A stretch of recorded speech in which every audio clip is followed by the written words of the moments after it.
अस्सलाम वालेकुम students, I hope all of you will be fine.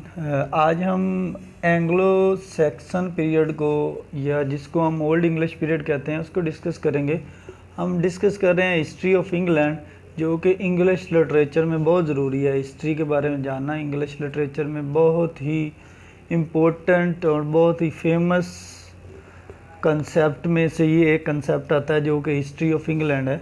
तो इसको हम डिस्कस करेंगे। और एंग्लो सैक्सन पीरियड या जिसको हम ओल्ड इंग्लिश पीरियड कहते हैं, जिसका एरा है जो 455 से 1066 तक किसका एरा है, इसकी डेट है।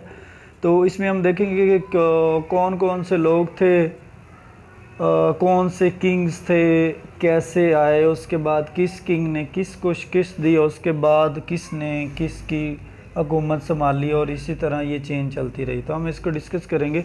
सबसे पहले हम देखेंगे ब्रिटेन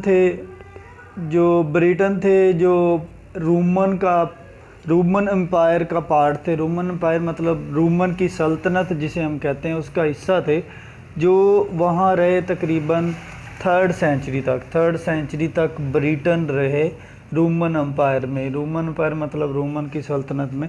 उसके बाद क्या हुआ, जब वो चले गए रोमन ट्रॉप्स, उसके बाद दो कबीले वहाँ आ गए जिसको हम एंग्लो सैक्सन और एंगल्स एंड सैक्सन्स कहते हैं। ये दो कबीलों के नाम हैं। ये आ गए और उधर इन्होंने मतलब अपनी बागडोर संभाली और हुकूमत संभाली। ये कहाँ से आए थे, कहाँ से बिलोंग करते थे? ये स्कवेंडिया एंड नॉर्थ जर्मनी से बिलोंग करते थे। ये दोनों कबीले स्कवेंडिया और नॉर्थ जर्मनी से इनका ताल्लुक़ था और ये उधर से आए थे। इसी तरह इनका ये चेन चलती रही और नेक्स्ट इसी तरह ये आते रहे। उसके बाद जो नेक्स्ट किंग आया था वो एगबर्ट था। एगबर्ट 9th सेंचुरी से बिलोंग करता था और ये कौन था? ये किंग ऑफ वेक्सिस था। उसके बाद एल्फ्रेड द ग्रेट आ गया, ठीक है, जिसका एरा 871 से 889 तक। ये यंगेस्ट सन था एगबर्ट का, जिसने डिफ़ीट किया था डेंस को। डेंस भी एक बादशाह था, उसको उसने डिफ़ीट करके इसने हुकूमत संभाली थी। उसके बाद एडवर्ड द एल्डर आ गया था 899 से 924 तक इसका एरा था। उसके बाद एथेल्स्टन आ गया, उसका 924 से 939 तक एरा था।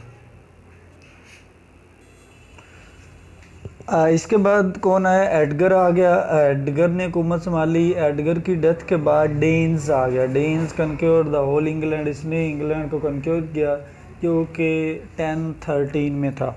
उसके बाद कैंटे है, उसका एरा था 1016 से 1035 तक। इसकी डेथ के बाद एडवर्ड आ गया। एडवर्ड जो कि नॉर्मंडे का रहने वाला था और उसने हुकूमत की बागडोर संभाली। उसके बाद एडवर्ड द कन्फेसर आ गया, जो कि एडवर्ड जो कन्फेसर था ये चाइल्ड था, बहुत छोटा था। तो इसकी ख्वाहिश थी कि इसका जो कज़न है विलियम, वो नॉर्मन्स में रहे, नॉर्मन्स में हुकूमत करे, ठीक है। तो उसकी कोशिश के बावजूद उनके दरमियान जो हरोल्ड आ गया, जो हरोल्ड था, हरोल्ड ने उनके दरमियान हुकूमत को संभाला और हरोल्ड ने इन दोनों को शिकस्त देकर अपनी हुकूमत संभाल ली। तो इसी तरह हरोल्ड के बाद विलियम आ गया। विलियम ने क्या किया था? विलियम ने हरोल्ड को शिकस्त दी, जो कि सैक्सन किंग था। उसने किस जंग में इसको शिकस्त दी? उसने इसको जंग जो थी बैटल ऑफ हेस्टिंग,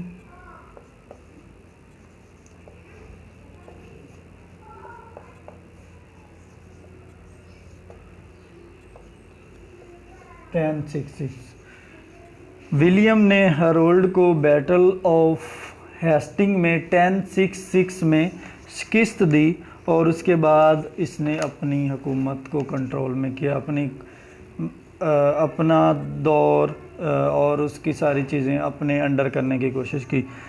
तो इसी तरह इनकी हुकूमत चलती रही और इस मतलब एंग्लो सैक्सन जिसे हम ओल्ड इंग्लिश पीरियड कहते हैं, यहाँ पे एंड हो जाता है इसका, ठीक है ना।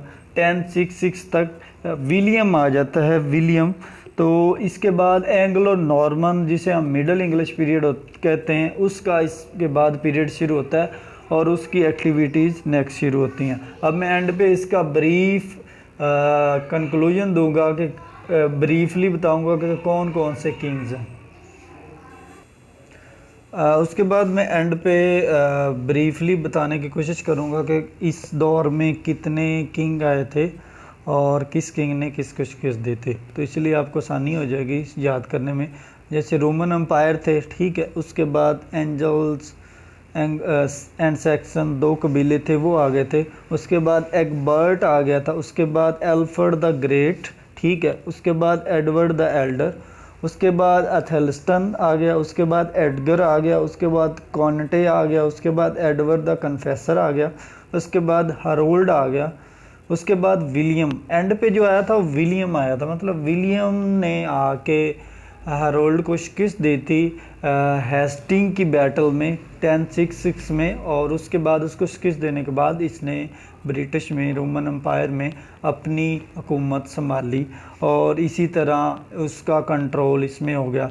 तो एंग्लो सैक्सन में आज हमने डिस्कस किया कि कौन कौन से कबीले आए थे, कौन कौन से किंग्स आए थे, कौन से किंग ने किसको शिकस्त दी थी और कौन से किंग ने किस जंग में दूसरे किंग को शिकस्त देकर अपनी हुकूमत संभाली। तो एंड पे मैंने इसका कंक्लूजन दिया कि टोटली 11 चीज़ें इसमें डिस्कस हुई थी, 11 किंग्स, एम्पायर और ये सारी चीज़ें डिस्कस हुई। ये एंग्लो सैक्सन्स जिसे हम ओल्ड इंग्लिश पीरियड कहते हैं उसकी हिस्ट्री है, कंप्लीट हिस्ट्री है, हिस्ट्री ऑफ इंग्लैंड है कि एंग्लो सैक्सन या जिसे हम ओल्ड इंग्लिश पीरियड कहते हैं उसमें ये तमाम किंग्स, तमाम ट्रेडिशन जो भी था, जो हुआ इस दौर में और इंग्लैंड की हिस्ट्री में क्या क्या चेंजिंग आई, वो मैंने इसको ब्रीफ किया। पहले मैंने इसको थोड़ा सा एक्सप्लेन करने की कोशिश की, एंड पे मैंने इसको ब्रीफली बताने की कोशिश की। जब आप याद करें,